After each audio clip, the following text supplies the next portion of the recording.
Every single Israeli prime minister has a fake name. Did you know that? When I show you what I'm about to show you, your mind will be blown. You're going to be blindsided. Every single Israeli prime minister has a fake name. Did you know that? I was just talking about Ben Gurion. Do you know what his original name is? It's Grun. Gruen. He changed it to make it sound more Jewish and sound more Middle Eastern. Do you know what Netanyahu's real name is? It's not Netanyahu, it's Milkovsky. This story begins in October 1949, 1 year after Israel's formation. This is when Netanyahu was born, the second child of a historian. His paternal grandfather was a rabbi and a Zionist writer. His name was Nathan Milikowski. Later in life, he Hebraized his surname from Milikowski to Netanyahu, a name which means God has given. This is Yair Netanyahu's DNA test that has been leaked. You can see right there his Y DNA is RM198. Descendants of RM198 come from Poland, Russia, Germany, and other European countries. Does this look Semitic to you? Does this look Middle Eastern? Maybe you will ask, who is Mr. Milikowski? I did ask, and you told me, but I didn't know before. He is Benjamin Netanyahu. This is the real name. Prime Minister or President of Israel. The colonial settler state of Israel. I swear to God, go and look it up. You'll find Milkovsky. That's his real name. These are, remember what Israelis are. Israelis are European Jews. They don't come from Palestine, but they want you to make you believe. They want to make believe and make you believe that they come from this area, that they are indigenous to the land, that they're so Jewish, right? Even though they have no connection. So they changed their names. Where are those people? They weren't all around the world. They were carried. You couldn't travel all around the world very easily in that era. You made it just a little ways away, and many of them made it into what would later become Arab land.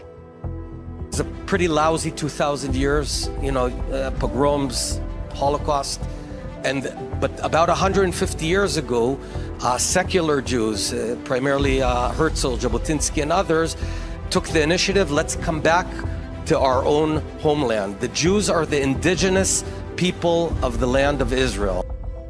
And then he's saying that these are the indigenous people. We know that they're not. He's saying that Herzl, who was an Austrian, took the initiative to go back to the homeland. But what we know is that there were periods of time it's not common now to convert to Judaism, but there were periods of time where there were massive conversions to Judaism. For example, the Romans, during the Roman times, there was quite a bit of conversion to Judaism. Take into consideration, 10% of their population was Jewish. Many of them had converted to Judaism. Compare that to the United States, where the population of the Jewish population here is like 4% or something really small. So in the Roman times, and this is actually the second largest hub of Jews outside of Israel is here in the United States. So there was a lot of Romans who converted, including Roman elites like Queen Helena and Nero converted to Judaism. Nero. There was also mass conversion within the Roman Empire itself. We also know that there was a lot of other conversions that happened with the Khazars, for example, the Khazarian Empire, which takes up modern-day Ukraine, parts of Russia, not Czechoslovakia. Let me pull up the map here. The various different, so pretty much, Georgia, Russia, and Ukraine predominantly is where the Khazar Empire was.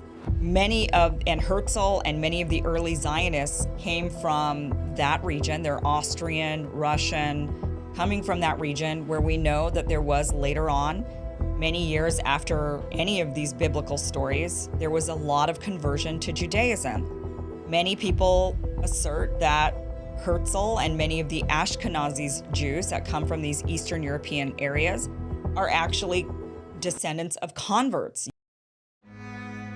Here's another one. Moshe Sharat, his name is Chertok originally. You've got Levi Eshkol. Eshkol was Shklonik. So he changed it from Shklonik to Eshkol. Then you have Yigal Alon, his original name, Peikovitz. Golda Meir, Israel's first female prime minister. Her real name is not Golda Meir, it's Mabovich. Mabovich.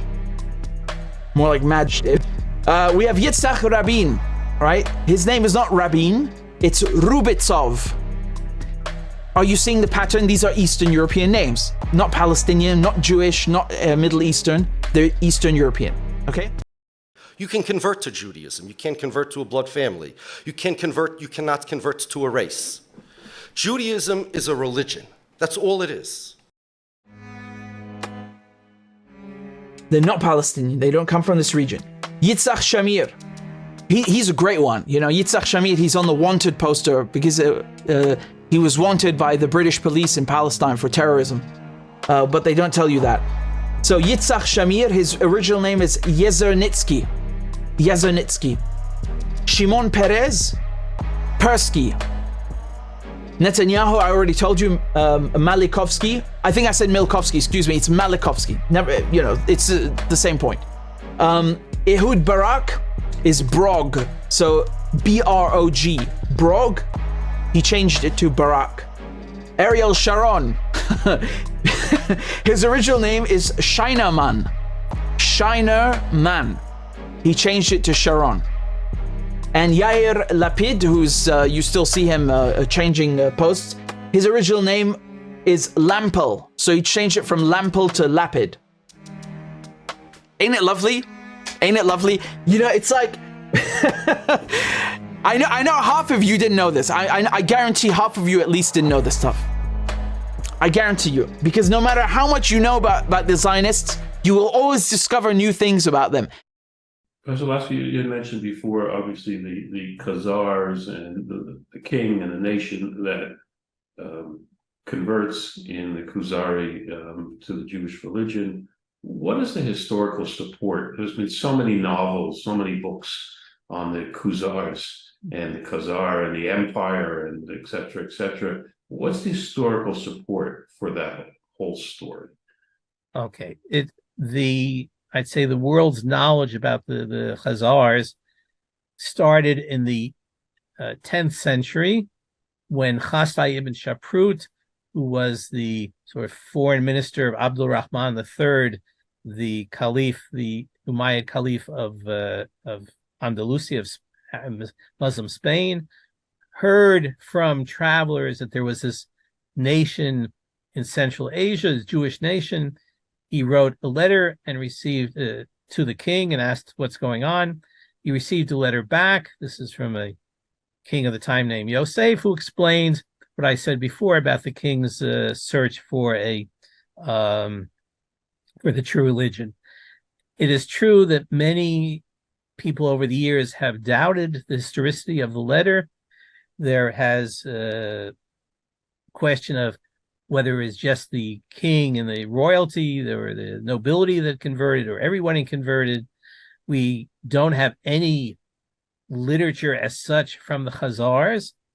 However, in the past, I'd say 50 years or so, more and more research has substantiated the letter from Yosef. There's some of the descriptions of the Khazar life and the Khazar history seem to be substantiated from other sources. Coins were found mentioning the name Moses. A letter was found in the Genizah, which might have some Khazar writing or Khazar names in it.